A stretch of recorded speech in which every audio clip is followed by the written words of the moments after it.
people, how you doing? David Taub here, co-creator of NextLevelGuitar.com. Hope all is going well, and I hope your guitar and musical journeys are going famously. And today I have a lesson that's going to help you in many different aspects of your guitar journey. We're going to work on your chord changing techniques. I have a killer exercise for you that's going to help you with your chord memorization, maybe learn some new chords, work on your chord changing and your rhythm and timing, as well as this will also help you develop your ear training. So important. You know, one of the best things you could do as a musician, as a guitar player, is to develop your ear. It will help you so much along your guitar and musical journey. And this exercise is really good for the fingers, right? It's really good for that muscle memory. It's really going to help you, and it's challenging, and it's supposed to be that way. And this exercise might take you, a couple weeks, a month to get clear, to get the chord sounding good, and also to play it in time with different strum patterns, right? And that's okay. The important thing is you have to push yourself on guitar. So just chip away at this, and eventually you can move on to harder and harder exercises. And if you get a second, please subscribe to the channel. Subscribing to the channel, that really helps us to keep bringing the content. Please, if you like the video, click the like button. If you have a question for us, we do regular Q&A sessions. Leave it in the comments section below. If you have a piece of gear you want to see reviewed, or maybe you'd like to make a suggestion on a future lesson, or you have a question, put it in that box, like, subscribe, share the video, and thank you so much. So I'm really going to push you with this exercise. It has a lot of chord changes in it, and that's okay, because that's how you get better on guitar, right? You keep pushing yourself. Harder chord changes, learn harder chords, different chord voicings in fingerings, harder exercises, harder songs. Real quick before we get started, I want to give you a couple of chord changing tips that'll really make your chord changes easier. Okay, remember, always keep your fingers as close to the fretboard as possible. You don't want to have your hand coming off and apart, out like this. You always want to keep your hand in close to the fretboard. Pretend like you can't get a credit card between all your fingers and the strings once you're moving your fingers, right? So fingers close. And then the other thing is you always want to use what I call the shared fingers technique. If a chord, and I'll show you later this when we start playing the changes. If there's a chord that shares notes, you want to leave that finger down as you're making the changes. There's no sense picking it off and putting it right back down in the same place, right? Shared fingers. Also use what I call the cluster principle. Leave your fingers in that same cluster when you're changing chords, in tight, with the pinky kind of attached, hitching a ride to that third finger. You don't want to start pulling your hand apart just to put it back together in the next cluster, right? The economics of movement, the economy of it is very important. The less you could do, the more economical, the better, because that's going to give you more time to make the changes. Because at first we're struggling to get to those changes while we're keeping the rhythm in time, right? That's another thing too. Always when you're practicing these exercises, strum very slow, because as soon as you start speeding up and strumming faster, then you have to make the chord change faster. So for this exercise, we're going to take you through a long series of changes, and what I'm going to do is I'm going to take you through a chromatic change. We're going to play like a major chord, and then we're going to play a major seventh chord, and then we're going to play a seventh chord or dominant seventh chord for each chord root. Also, it's going to help develop your ear, and here's why. Because I want you to listen for those different colors of chords. That's a great way to start off your ear training, to listen to those subtle differences, to be able to pick them out, right? Because when we want to figure songs out, when we want to find certain chords, it always helps to have that chord flavor, to know where to start looking. And as you know, some chords give you certain moods, certain sounds, right? For instance, if I was to play a C major chord, that's a very happy sounding chord. Major chords, happy sounding. C, D, G, right? They're happy, as opposed to minor chords, which are kind of A minor, dark, right? D minor, right? Very dark when compared to the major chords. And you can listen for that difference. Whereas major seventh chords, right? If you listen to those, right? They're very sweet sounding, very jazzy sounding. Seventh chord, and this is no matter how you play them or voice them around the guitar neck, right? Seventh chords or dominant seventh chords, those are kind of twangy. Hear that twang? Very different than a major seventh chord, because it has that flat 7 in it. If I was to play different ones, right? Again, you hear that twang twanginess in that chord. So a good exercise at first is have someone just play, or you can record them and jumble them up and listen to the different nuances in sound between major, minor, major seventh, seventh. It's a good way to start your journey. And you'll hear the differences as we start playing the progressions. It'll start off with an A chord, A major. Okay, and you might play it like this, or you might finger it. A lot of people finger it kind of classical style, like this. And if you do, that's fine. And in fact, that'll be a lot easier to finger, because when you go to A major seventh, all you'd have to do is slide that one finger, that first finger, back one fret. So you're going from all three on the second fret to that first finger on the first fret of the G string. You see that change. Then if you just take that first finger off, you have an A seventh chord, dominant seventh chord, right? So A major seventh, A seventh. Hear the difference? Major, happy. Major seventh, jazzy, sweet. Seventh, twangy. Right? So we're going to go major, major seventh, seventh for all the chords. Then we'll go to D. D major chord. You probably know. Played that one 100,000 times, right? Play a D major seventh, flatten the first finger, and you bar across the high E, B, and G strings with that first finger, open D string. Jazzy, right? There's our D major seventh. Then to make that a D seventh, you might already know that chord also. So again, you go major, major seventh, seventh. Then we're going to go to a G chord. Now, did you notice the subtle thing I did there when I changed from D to G? Actually, we're on a D seventh. We're going to change to G. What I did was I slid my third finger from that second to third fret, because that's where it's got to be for that G chord. But if you look, when I'm on the D7, I'm on that with the first finger on the second fret. So don't pick it up just to put it back down, what I said earlier, you know. Using it as shared fingers, this is kind of like a slide principle. We're sliding, and then I just have to move those other two fingers to get to the G. And if that change gives you trouble, or any of these changes, just go back and forth between those two. One hit each. Right? So you can get really proficient at it. So G, then a G major seventh will play like this. Okay? Now, when you're playing a G major seventh, just let this first finger kind of hook over, because you want to mute the A string. You don't want to play that. So G, G major seventh, and then a G seventh chord will look like this. Got to get that F note in there, that flat seventh. G seventh. So on the G chord,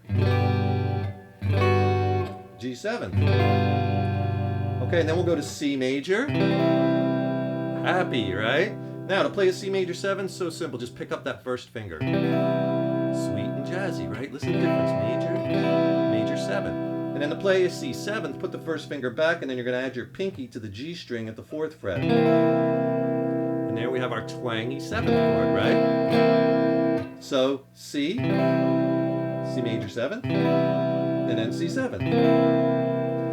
And then the next one we're going to go to the F chord. And I know the F chord is a tough one for you, but you're going to try it, right? And you could play the little four-finger F, like that, where you're barring the high E and B with the first finger. F, and if this is hard, that's okay, because you're going to push yourself. And again, when you're on that C chord, drop that third finger down, one fret, and flatten the first finger, drop the second finger down, one fret also. So you see again, very, and you can see that in that tight shot I have, very economical movement. Right? Now when you're on that F, and you want to go F major seventh, very easy. You just take that first finger and put it on that first fret of the B string, and you play the high E open, because you want to get that major seventh note in there. Alright, so there you have F major seventh. Now, an F seventh might be a little tricky for you. What you're going to have to do is you're going to have to stretch for the F seventh and get the E flat note here with your pinky on the fourth fret of the B string. Right? Just that note alone, after playing those other ones, just that one note, you could hear the twang, because that's your ear. You know, you were listening to happy, happy, sweet, sweet, twangy, right? And that's the color. That's going to help that ear development. That's what we're talking about. There's your F7. So you got to go from that F major 7, and then stretch and drop the first finger, F7, because you got to get back on that F note for that first finger, right? So it's a lot of chords, but it's designed that way, again, because this is what's going to push you to that next level. So now let's put the whole thing together and try the changes. So at first, you might just want to just do one hit, because if these chords are unfamiliar, it's going to take you a little bit to change, but at least you can start to hear that you get no dead notes. See, you don't want that. You got to kind of get all the notes to ring true. So first, just do one hit. A major 7. Listen to all the notes ringing true, right? A7. D major 7, right? D7. G. All the notes are true. G major 7. Then G7, then drop down to C. One hit, see, all notes true. C major 7, C7. Then we're going to go to F. F major 7, and finally F dominant 7, F7. Okay, so then once you get them one hit each, try it with a pattern. Now, it's important. This exercise, it sounds musical because each chord, after I'm done with that set on A, I go to the D. That's a fourth away. And then from the D, I go a fourth away to the G. That's why it sounds good. And don't worry if you don't know what those intervals, that's term fourth, or when I say the major 7th note of the 7th. You know, that's music theory, and we can get into that later, and I have lots of lessons on that. But right now, I just want to get you playing, get you changing chords, having fun, making noise with this guitar, getting into some good sounds. That's what it's all about, but it's musical, the exercise. And that's important, to do musical sounding exercises. And I always try to make my exercises the best I can sound musical, because it's more motivating to play when it sounds musical. So take a very easy strum pattern at first, something like, but we want it to have rhythm because we want it to sound musical. So just use all downstrokes, like down, down, down, down, down, down, down, down, down, down, down. Try that. Down, down, down, down, down. Right? Okay, so let's try that strum with the chords, and we'll start with our A.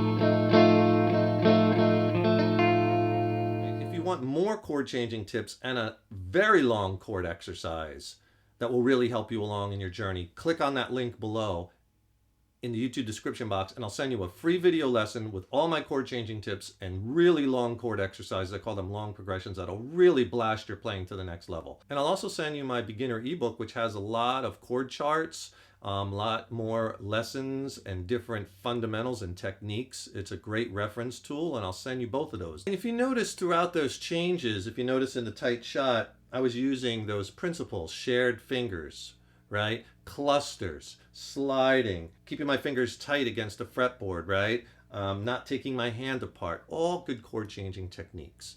Then, once you have it down once, you have it down with a strum, try it with a different strum pattern. That was all down. So let's try an easy one like down, down, up, down, up. Down and up, eighth notes. Down, down, up, down, up. 1 and 2 and 3 and 4 and 1 and 2 and 3 and 4. Yeah. If you stumble over two chords repeatedly, like write all these changes down, then circle those two. Then go back and forth every day, 10, 20 times per day, just those two changes, right? Get those hard ones down, and then you'll be able to play the whole thing. And do that like when you have a song and a change you can't get.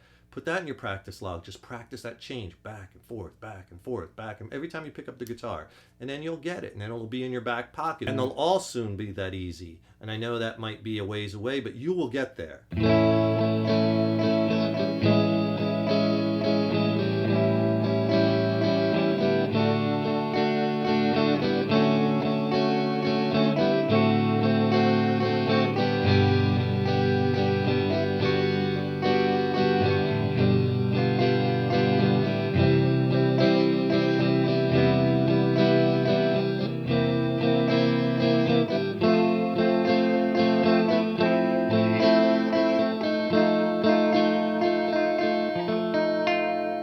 try it with more complex strum patterns and more rhythms, right? Down, up, down, up, down, down, up, up, down, down, up, down, up, down, up, down, down, up, down, down, up. Longer patterns. Down, up, down, up, down, down, up, down, down, right? So sound a little like this.